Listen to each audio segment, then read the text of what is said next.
Charmian. How do I say your name properly? Charmian. Charmian. Elbow me. How you doing? Come on. Nice to meet you too. Shooting it raw? Yes. Shooting it raw. I think for me, it's a window into seeing more of the wonder of the world. And I go walking almost every day. And you'll walk along and you'll see, the normal plants and trees that everyone sees.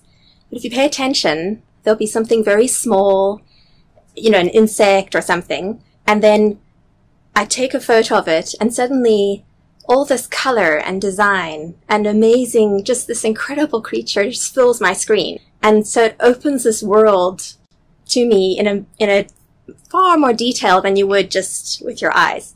So for me, it's exploring our world it gives me a window into the small things of our world that are beautiful. That's great. First of all, really nice to meet you. Yes, One of the amazing things, what's cool about social media is that I can stumble upon people's work. Yes. And that's kind of how I found you.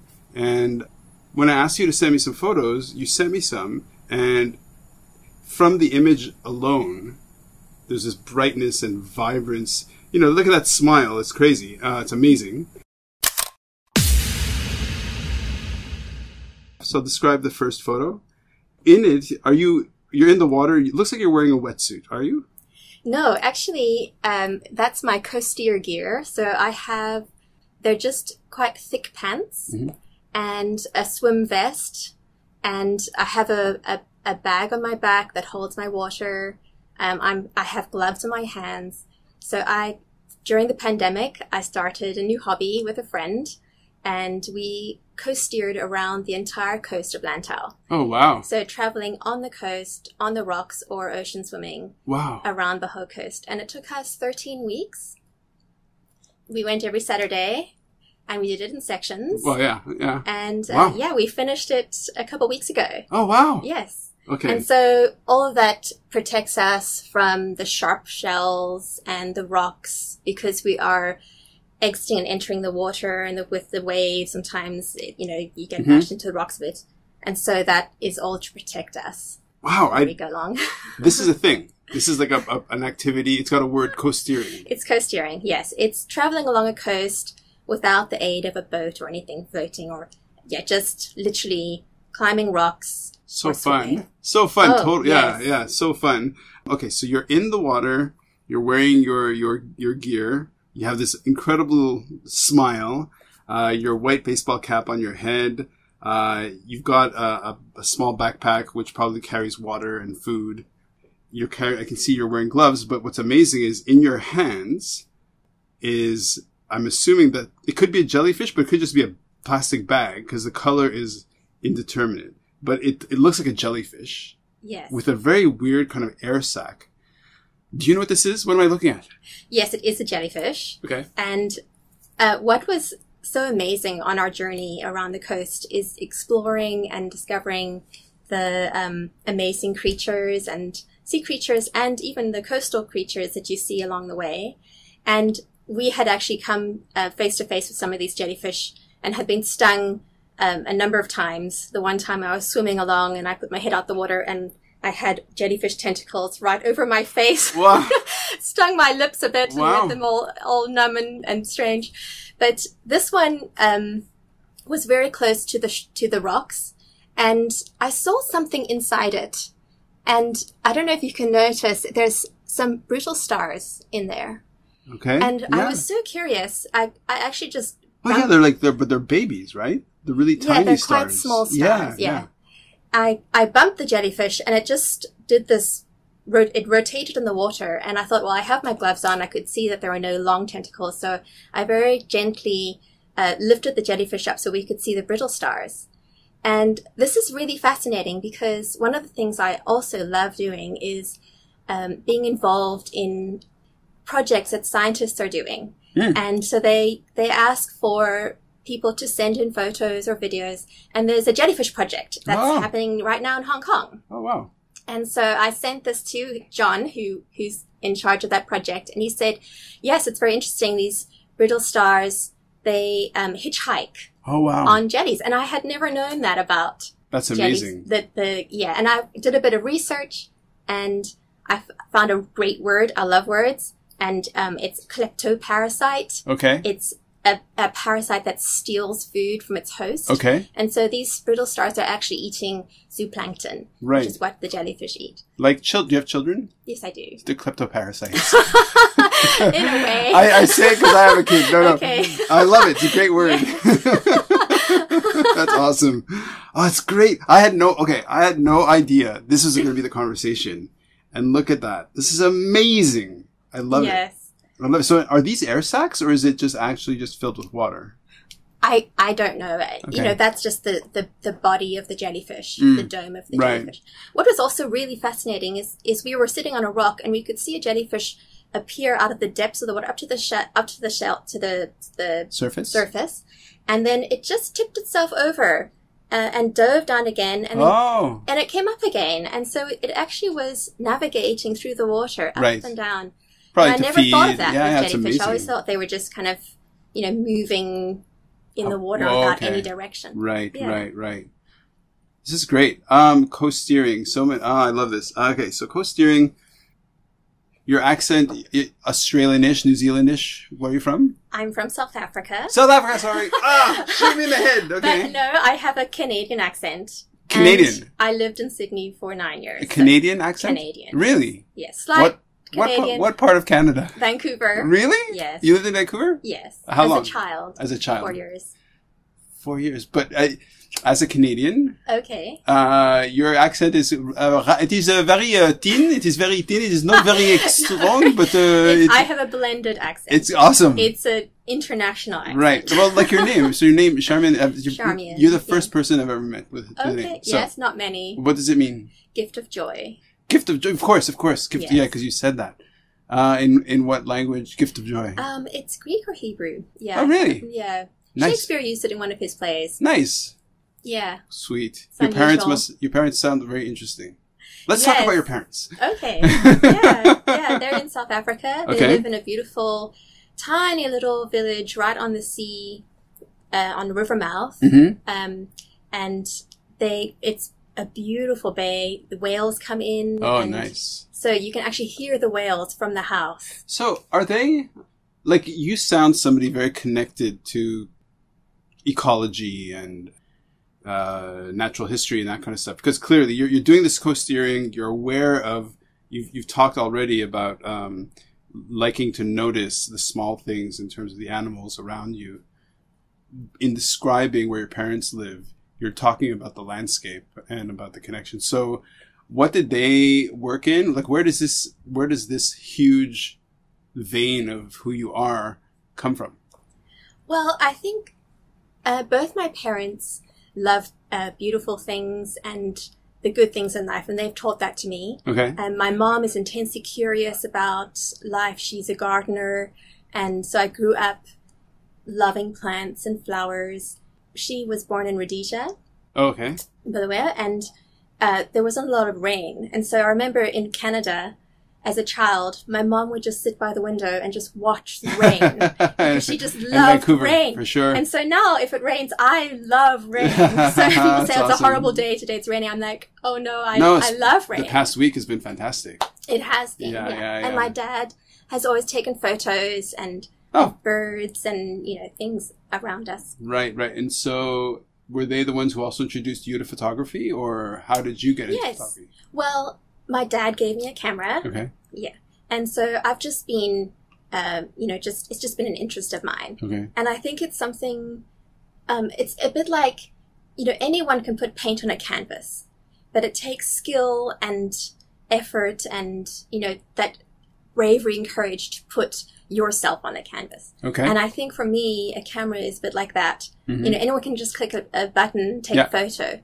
But there's something about developing your skill and developing your craft and trying to find that your view of the world through your lens. Right. Yeah. Okay. Beautifully said. This is awesome. So with my wife, I did a race around Lantau. which was a Phoenix Walk, and they ended it. And it's about 76 kilometers up and down Great. and all this stuff. Yes. Which was really beautiful. And we love Lantau. Coasteering took you 13 days, right? 13 days? Yes. Yeah. Well, it's 13 sections. Sections. Yes. Okay. And over how long of a period? We started in March. Okay. And ended mid-May. Okay. Yeah. And we would be out for about 8 to 10 hours in a day. Wow. It takes a very long time to cover short distance. Yeah, I can imagine. So we actually had the idea. We have a course that my husband thought of. We call it Tour de Lantau. Okay. Which is just a coastal route around the island. Uh-huh. And I did that in early spring. That's 75 kilometers. Mm-hmm. And so my friend Kathy, she and I were the one, she came to me and she said, I feel like doing something. I need something to do. A big project. Yes. And so she said, let's do that, but in sections, but try to stay closer to the coast. Nice. And then it was just an easy step to say, okay, let's really just stick on the coast. We also do open water swimming together. Okay. So was this something that you'd done outside of Lantau before doing this, or is it the first time? Never. We just looked online, did a bit of research. Wicked. We did a short section just to test out our gear. We made a few gear changes, and then... I love it. I love it. I love it. I love that you guys were just, let's just do it. And this jellyfish aside, can you think of a moment where you noticed something that... I love when you have these moments where you're doing some kind of activity, and then suddenly you would never have been able to have anticipated or like here, you would have never imagined this kind of discovery of like, yes. What is that? Is there another one that really stands out? Especially because the coast, you're looking so closely yes. to the Well, fauna. I think it was actually the last segment. We were just coming back into Moiwo. Okay. And we were coming around the headland. And there are these, often there's a lot of mussels and barnacles all along the coast. We saw those. But as we rounded the corner, there was a little crevice, and these mussels they're just regular mussels, but they were absolutely iridescent green. Oh, wow. Beautiful colors. Wow. I've never seen that before. Okay. And so again, I quickly go and research and find out more about it and find out that they're Asian green mussels. But just the most incredible color it's very inspiring. I also love doing art and craft and creative things. And so I've been using all of my sea experiences in my art. And so right. These green colors, these beautiful brown and orange green colors, being very inspirational. The words are coming out of your face and I'm eating them up. Like, I love it. I love it. Thanks so much. This is great. Next photo, shall we? Yes. Okay. You have this look on your face. Okay, I'm very enthusiastic. And you're kind of have this look like deer in headlights-ish. Not that you're kind of like, what's this guy going to do? I don't bite. No worries. I'm quite relaxed. Okay, great. Oh, this is so great. Okay. This is, again, it's stunning. It's hard to even understand what you're looking at. So it looks, I know there's a tell that this is around Hong Kong because of the bridge in the background. Yes. This looks like the bridge that goes from Hong Kong to Macau and Zhuhai. And I've never seen rocks in this form before. So the geology of the rocks is quite unique in that, first of all, it's all exposed. So, and it's very, it looks like a slightly overcast day.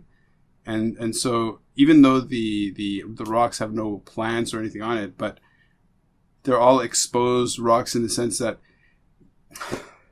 it almost looks like a mosaic where the base or the foundation is this very light, smoothish pink to cream to orange.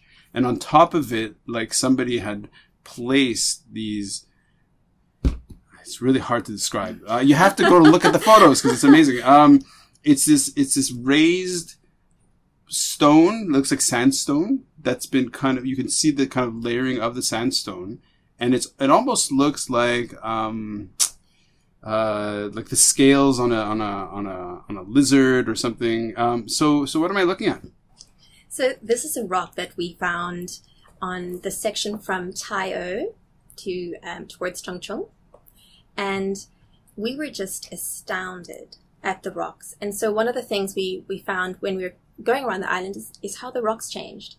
And Kathy is also very curious about life, and she knows someone who's a geologist. And so we actually had a sit down and chat with him about some of the things we've seen. And he had also not seen this stone before.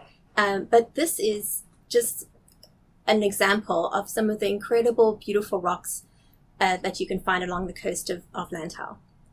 And it's just been eroded in this way. So a friend of mine actually said it looks like a bit like a quilt. Okay, yeah. Almost like... Yeah, it does look like the rock almost looks like a ruffled, and it's just incredible. And so Taio actually has some of the oldest stone rock in Hong Kong, and it's sedimentary. Yeah. And a lot of the red is from the iron content. Mm-hmm. And also, what is interesting is that there's a lot of volcanic rock. So Lantau is actually mostly volcanic. The mountains are made of tuff, T-U-F-F. It's volcanic rock. Yeah. That doesn't erode very, very quickly. And so as we were going along, we would see these incredible intrusions, and we learned about a storm dike, which is basically a group of dikes, fingers of rock. And so as we were traveling along the coast, we would have to climb over this finger of rock that goes into the sea, and down the other side, we're just going up and down these dikes. And so it was so interesting to learn more about the rocks and the geology of this island, and then to actually go and see it. And when you know a little bit, of course, it opens your world to you, because you might just walk past a rock and you might think, oh, that's beautiful. But if you have a bit more information about it, it really becomes more meaningful. No, for sure. When I was, I sometimes bring back things that I've done through, like, for example, shark rescue. It's one of these things, like with sharks, like the more you learn, the more fascinating they become. Okay. So the same, like, that's a kind of a phrase about the world. Like here, again, I have never seen anything like it. The geology of this stone work, and you're right, like, it looks like a quilt, and it looks so delicate and pretty and beautiful and soft and so when you're doing your coasteering, how do you decide when you kind of go, this looks too aggressive to climb up and over, we'll swim around? Yes, we did that. We didn't carry any protective gear with us. So we agreed at the beginning, we wouldn't climb any dangerous cliffs. Yeah. And so literally, if we came to a place that was too difficult to navigate, we would enter the water. Yeah. And so before we left, I would look at the tides, how the sea currents were flowing, and so we would plan our route. Oh, so you're smart about it. Wow. Yeah. Amazing. And so actually sometimes...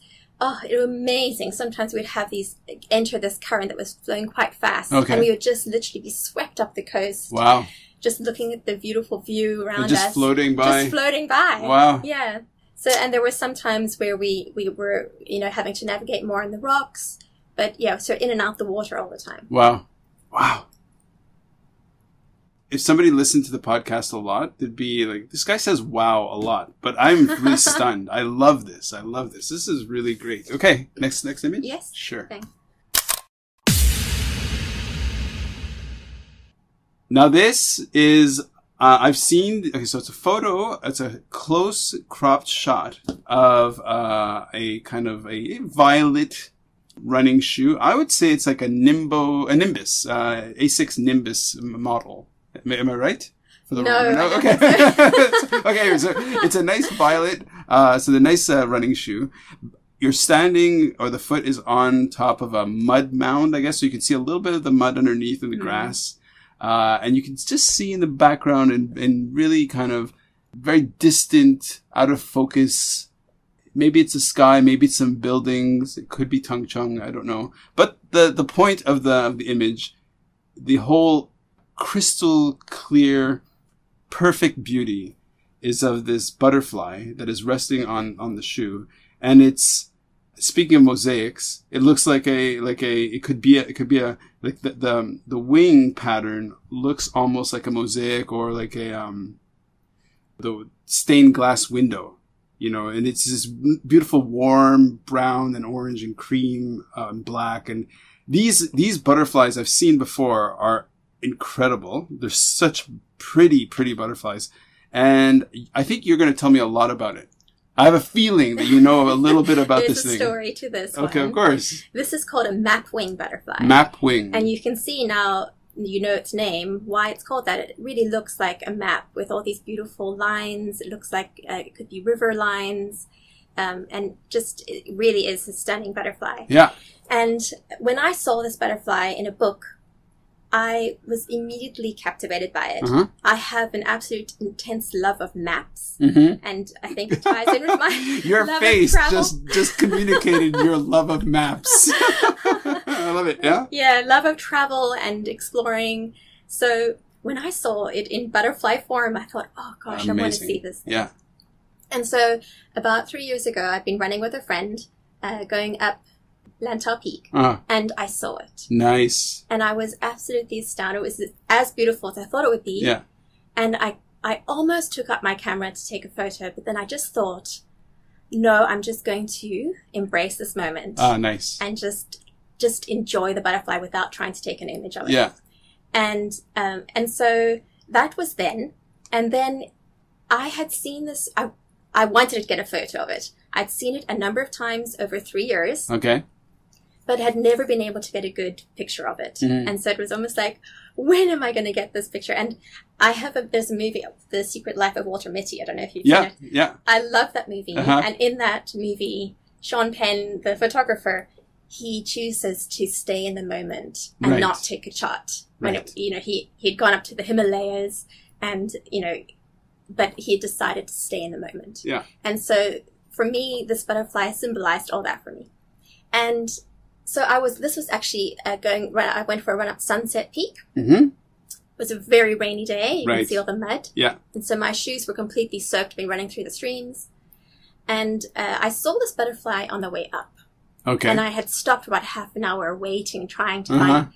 They're territorial. Okay. Which I didn't know that about butterflies. Ah, okay. And so what they do is they'll land on a certain spot and then they'll just take off and shoo anything that comes into their airspace. They'll do a little patrol around their area and then land again on the same spot. Okay. But they only land for a second. And so by the time I got my camera there, try to focus, it was gone. Oh, wow. I couldn't do it. So eventually I gave up, thought I'll try my way down again. So I went to the top of the peak, came back down, and this butterfly came and landed on my shoe. Nice. I couldn't believe it. And what it was doing, actually... What a gift. Yes, it was. It was the most incredible experience. It actually stayed on my shoe for half an hour. Oh, wow. And so I actually ended up just sitting down on the trail. I had this beautiful view of the mountain, of the ocean and the islands ahead of me. And I just hung out with this butterfly. Amazing. And what butterflies? They need salts. And so sometimes they will come and drink from your sweat, basically. Yeah. So it was fascinating to watch this butterfly. And yeah, it was just an incredible experience. Yeah. I love the fact that hopefully as a teaser, people hear the enthusiasm and the energy coming from you about this animal. And it is truly just such a beautiful butterfly. And then to have it come and land on you and just, it's so from what I know about butterflies is the males will go and collect the salt and in order to mate, give that salt over to the females. Yes. So I don't know if this is a male. I don't know if this is specifically what is happening, but I like the idea of a butterfly landing on you, I'm gonna pick up some salt here. Yeah. Nice. Great shot. So what are you photographing with? What camera is this? Oh, that's just my phone camera. It's beautiful. It's great. You see it's amazing. It's amazing. I love it. The next photo is a photo of your baby. One of your babies. And how long did this baby take to be made? It was a year and a half. A year and a half. Yeah, it takes. Yeah, I know. So I come from the land of book publishing and writing and stuff. So it's a box, and I know this feeling. You get a box with the prints of your book, and it's called Lantau, A Year on Lantau Island. And how many prints of the book did you get? Did you make? I made 1,000 copies. 1,000 copies. Wow, wow. And then, so on it is this beautiful photograph of this, I don't know my butterflies. What's the species? That's a spotted crow butterfly. Spotted crow? Yeah. Okay. Is this the first book that you've made? Yes. It's your first book? Yeah. This was an Nice. absolute dream. Nice. A dream of mine. Okay. To write a book. Okay. And when I arrived on Lantau, I was astounded at the beauty and Yeah. the diversity of life. Of course. We have, over 250 different types of butterflies, Yeah. thousands of moths, over 2,000 moths, just incredible amount of dragonflies, and just this, even the spiders. Diversity is incredible. Yeah. And so I just couldn't get enough of it. Every time I went out, it was like being Candy. on safari. Yeah, safari. Yeah. Yeah. Seeing something new, especially in summertime. Mm-hmm. There'll be day after day, I'll Yeah. see something that I never knew existed. I know that feeling. Yeah. Yes. And I love writing. Mm-hmm. And so I literally, it's a journal. Yeah. Okay. It's not, I don't write every day, but I write through the year. Okay. And it's all based around the photos that I took over the year. Oh, nice. And so it's full of the photos of my nature adventures. Amazing. And then I try to identify everything that I found out that Amazing. I saw. So if somebody wants to order this book and they live in South Africa, can they get it? No. No, it's not available through Amazon or anything like that? No, it's just Can they write you? They could write to me, yes. Okay. I'm happy to post. Do you have a website, or is this just Not yet, no. not okay? No, but yeah, they could, that's my this year project. Ah, nice. Yes. Nice. Yes. You can get them at Bookazine in Hong Kong. Okay. And also the local bookshop in Moiwo. Okay. Vibe. Okay. Yeah. And I'm sure if somebody in South Africa, hint, or somebody in France, oui, want the book, you can always look it up online and find it. So if I don't have a copy of the book right now, if I were to open it, how many pages is this book? 365? No, not that many. I don't know how many pages there are. It's a, I don't really know. Okay, but it's photographs and writing. It's a year of writing. Oh wow! Yes, nice. My impressions and my experiences. Okay. Yeah. Okay, so let's rewind the tape a little bit. You've always wanted to write a book. That was one of your big projects. You put it down together. Now, was it self-published? Were you published through a sort of a more established printer publisher? Like, how did you put this together? Well, I started off making a journal as a gift for my mother. Nice. Just to share what I was experiencing with her. And so I used it's a journal app where you can place photos. Oh, okay. Yeah. What's that called? Oh. For people, if they're like, oh, I'd like to know what that is. Just look up online journal app. Yeah, online journal app. Yeah, sure. So I printed out 2 copies.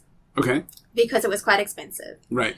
And then I just thought, it's just such a beautiful island. Mm-hmm. And I think a lot of people don't know about the nature and the diversity in Hong Kong. Right. When they think about Hong Kong, they often think about the city. The city. Yeah.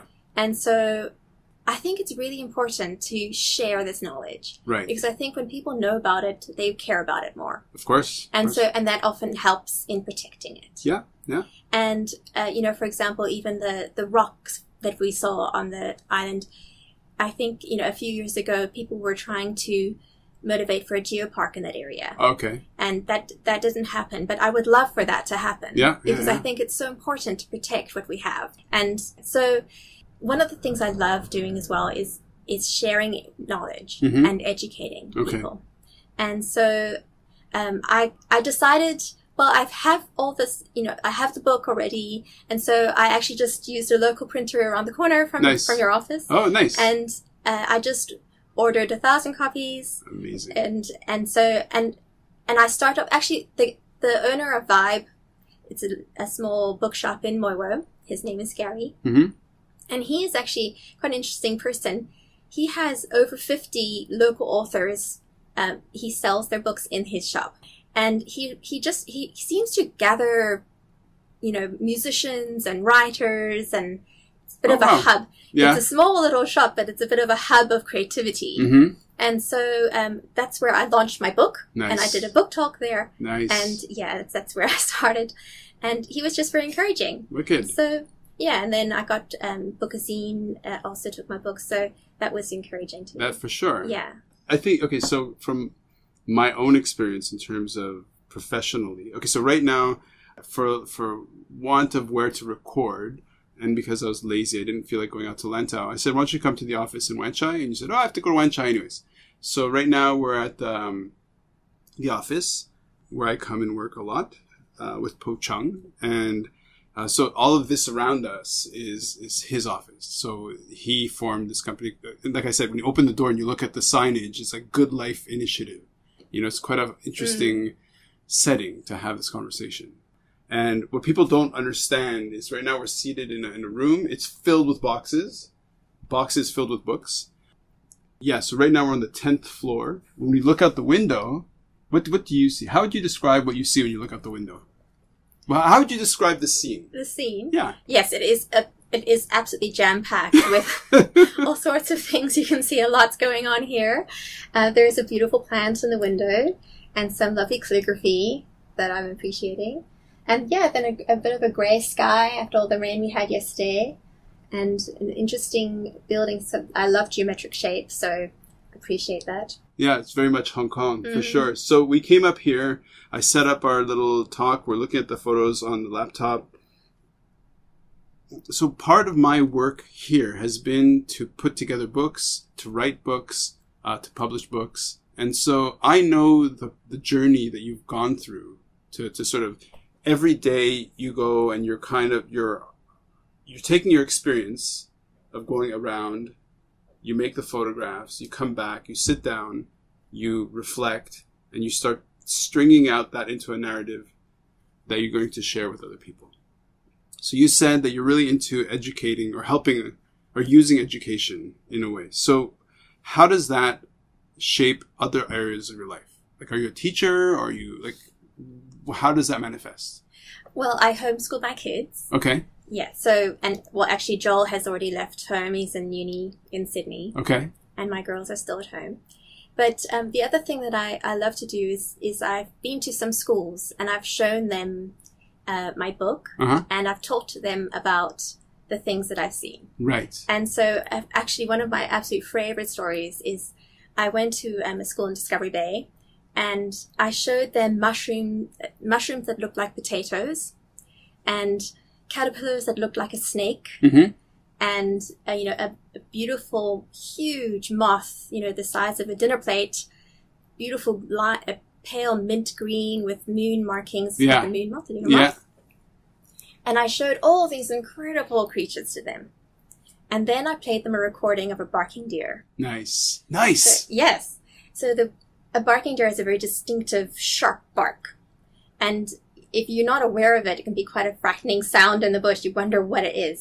So I played the sound to them and I said, what do you think this is? Nice. And you could see that through all the things that they already learned about and these images that they'd seen, their imaginations were just put on fire. Nice. So I were getting, giant frogs or elephants or crocodiles or orangutans. And the teacher actually interjects and she said, everyone, there are no orangutans in Hong Kong. The suggestions were just not really. Yeah. And then I told them it's a barking deer. And I said, listen out, I've heard it in Discovery Bay. I've heard them in the evenings. You can hear them in the hills.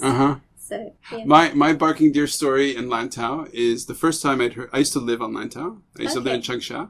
Okay. And I used to walk my dogs. And we're walking. And then one day... we start hearing this woman shrieking for her life. Like, we're like, what the hell is that? Like this total human shriek in the valley. Yeah. And what had happened was so barking deer do these runs of barks. They can do, I think, something like I don't know what the number, like 60 up to 80, one at a time sort of thing. And it's just to kind of alert other barking deer that are there or whatever. And, when you don't know what it is, to us, absolutely, and it was at evening, at dusk, so, my dogs were freaked out, and we're like, what the hell is that sound? It's crazy. And the other thing for people who have no frame of reference, it's as big as a German Shepherd. It's not a large animal. Yes. They're small deer, and they're shy, very shy. Super timid. Yes. Yeah. That sound like shrieks. It's amazing. Yeah. Actually, as Kathy and I started our first coasteer section, we saw a barking deer. Nice. So that was amazing. Very exciting. Yeah. What a great start. It was right on the road. I couldn't wow. believe it. Wow. And when it saw us, it bounded into the forest. But wow, amazing. Yeah, it is amazing. You're absolutely right. Okay, so the photographs are great. Now, were you moved into putting a book together? Because I called it a baby because I feel that putting a book together is very much like gestating a baby. And some people it takes 1 year, some people it takes 3 years, whatever. And for a lot of authors, a lot of people, once the book is born, it's like, it can be such a painful, laborious process. They're just like, okay, I don't even want to see it anymore. So what's your relationship to your book at this point? Oh, I've loved you process. love your baby. I love the process. I loved the exploring. I loved the learning process. I loved writing it. Mm-hmm. I loved editing it. Everything about it. Okay. It was just an amazing experience.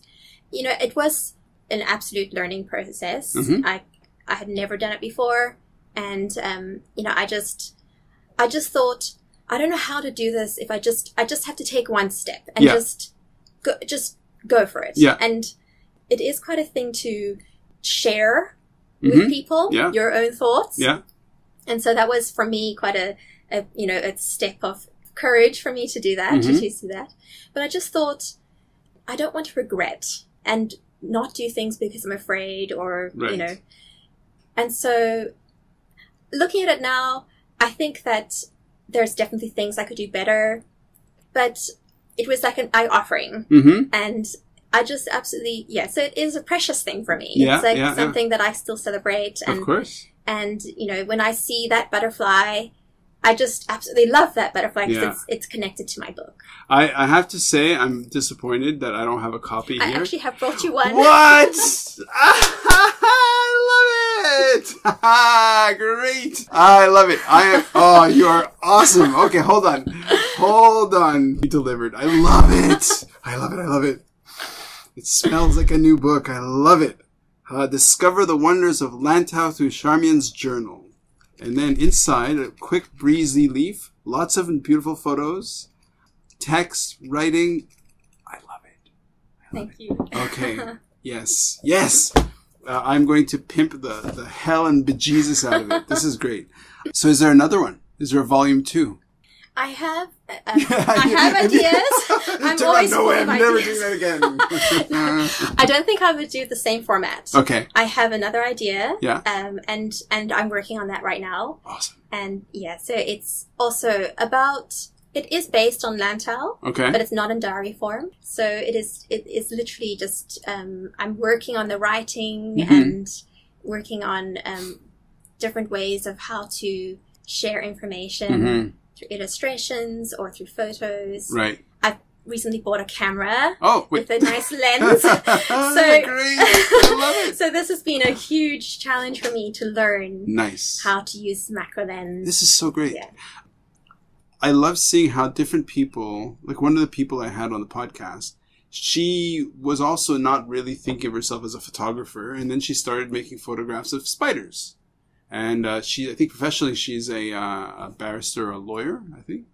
And then her photographs, just suddenly she started discovering, I really like doing this. And then so she graduated up from this small camera to like a proper image camera. And then same sort of story where she's discovering this whole new interest and passion, which is really great.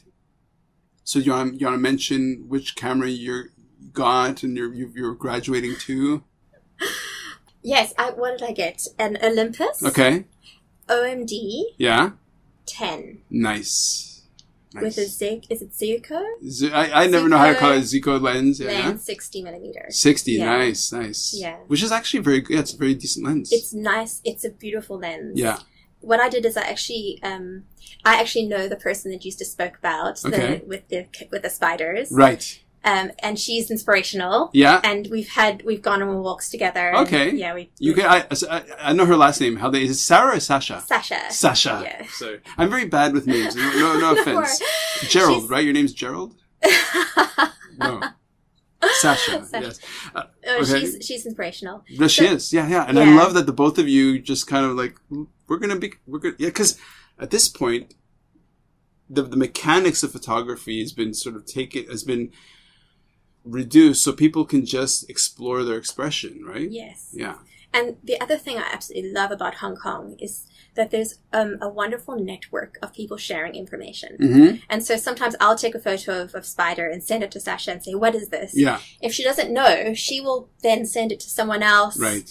That has, is very knowledgeable about the subject. Yeah. And, I've been on night moth safaris with Roger Kendrick. Okay. And he's phenomenal with anything that, flatters. Right. And he's, it was amazing how people are just sharing information and really networking together. So we're surrounded by this office, and the words coming out of your mouth right now.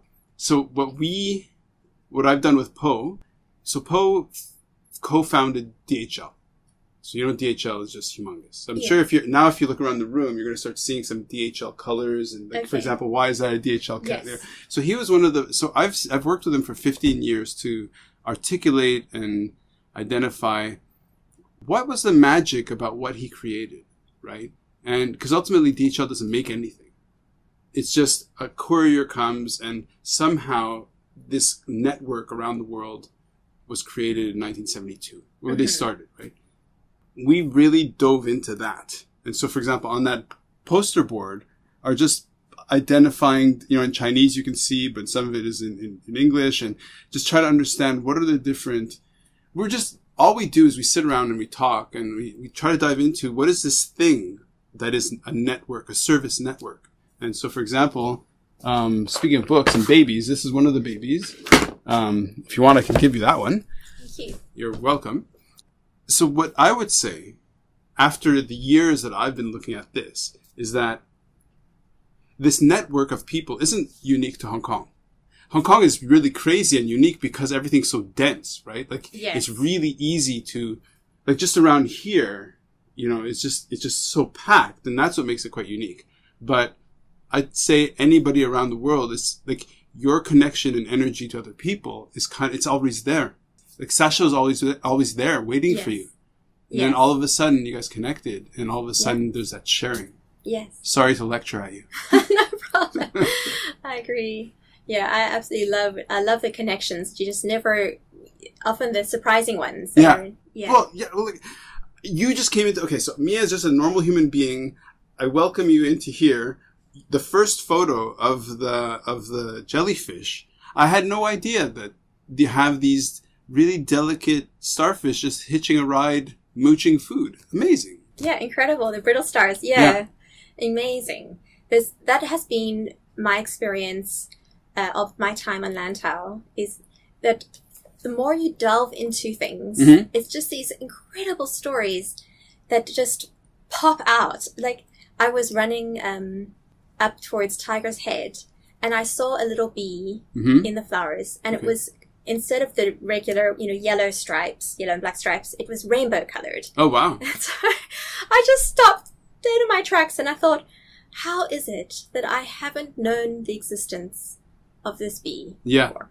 And it's called a blue-banded bee. Right. But it can actually have different colors. Oh, wow. But mostly you'll see a beautiful kind of light turquoise blue stripe on it. And on its abdomen. And it's just the most incredible. Then the other thing I learned about them is that they don't live in hives, which I also just assumed all bees live in hives. Right. It actually burrows a tunnel in the ground. Yeah. And then it lays an egg, leaves a little ball of pollen, and makes a little division, and then repeats the process. Oh, wow. Yeah. Just fantastic, I had no idea. Information. Just amazing discoveries. So, where did you live before Hong Kong? Sydney. I think Australia's got to be pretty amazing, too, for its fauna. Oh, it is. We had so much fun. Yeah. Bizarre creatures there. Yeah. And the plants, too. Incredible. I love it. Yeah, it is. It's amazing. How long were you living in Sydney for? 9 years. 9 years. And before that? In Cape Town. Cape Town. Another place.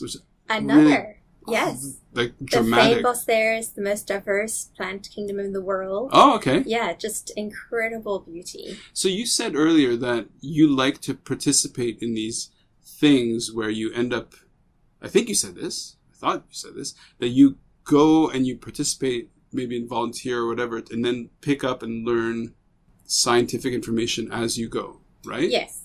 It's there's a term, citizen scientist. Okay.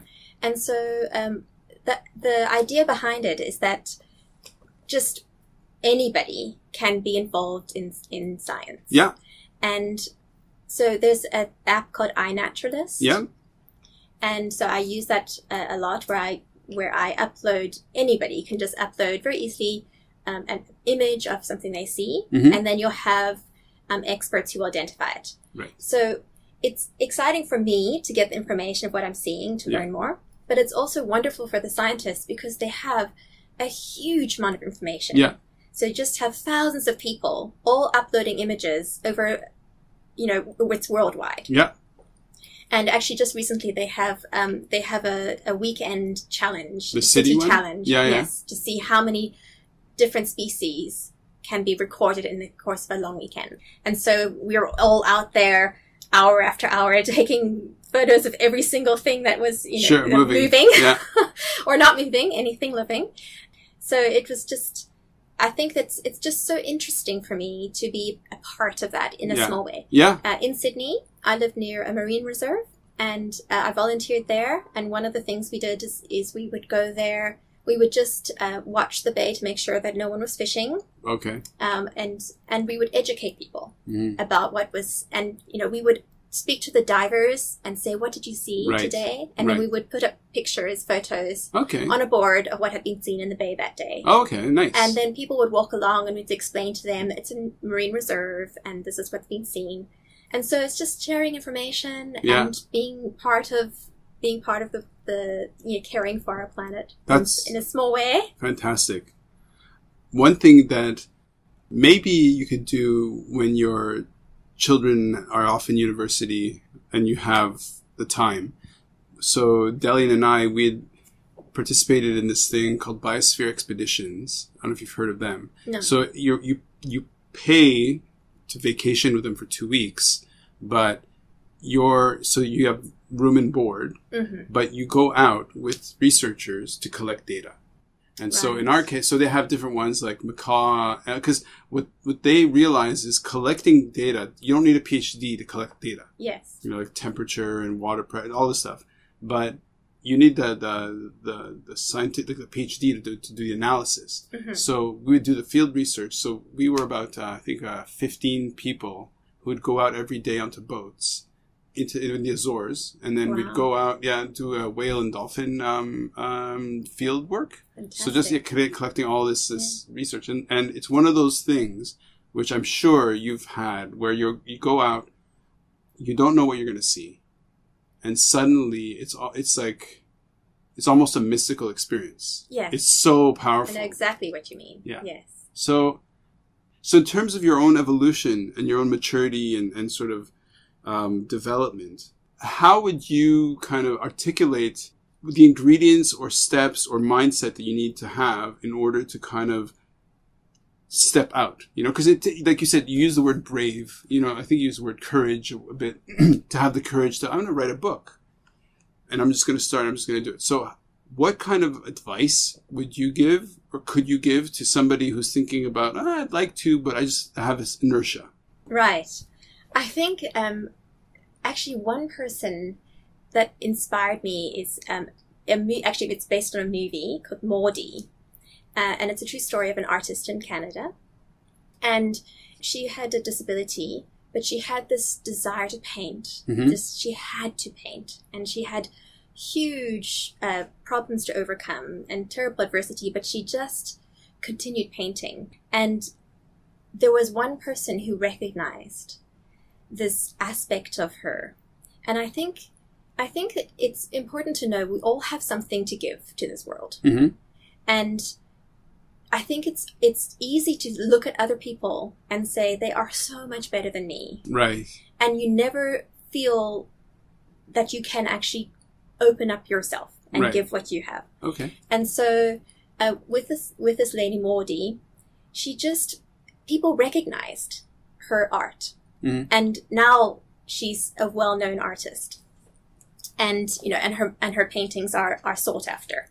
But just the amazing joy, and she was never trained, but she just expressed herself through her medium, and because she just did it a lot, it became an expression of art that was unique. And so for me, I felt, I know I've spoken to people and they have dreams or they have things that they want to do with their life, but they feel because they're not professional or they don't have the training, or maybe there's someone, who's better than them, they don't feel like they can actually do it.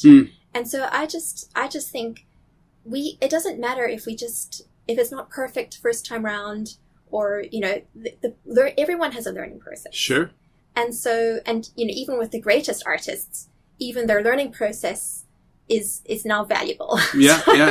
So I think it's that idea of embracing life. Right. And allowing yourself to just share who you are, and not worry too much about the naysayers or the people who will, criticize. But, that is actually, just take on any, constructive criticism, see where you can grow and learn. Sure. You don't have to pretend that you're someone that you're not. Right. But just, embrace life. Really. Yeah. So my name means happiness, joy, laughter. Your name kind of aligns with that as well. Do you feel growing up that your name had an influence on your worldview? Oh, absolutely. I was actually called Annie until I was 15. Oh. It was a nickname. Okay. Charmian, Charmiani. Okay. Annie. Right. And then when I turned 15, I felt that I wanted to change my name back to Charmian because of the meaning. Right. Of joy. Yeah. Yeah, I totally get that. I feel that does set a certain tone. It's not my way of turning it to be about me, but it's more about, hopefully we are going to get people inspired to, because it's not magic, but you sat down and I'm leafing the book. This is the sound of a book. Of a nice, beautiful book with beautiful photos. This is great. So hopefully we'll inspire people to also discover their own coasteering, this book. I think that's good. That's awesome. Thank you. Thank you so much. Thank you so much. This is great. Give me an elbow. Nice. Nice. Tuning it raw?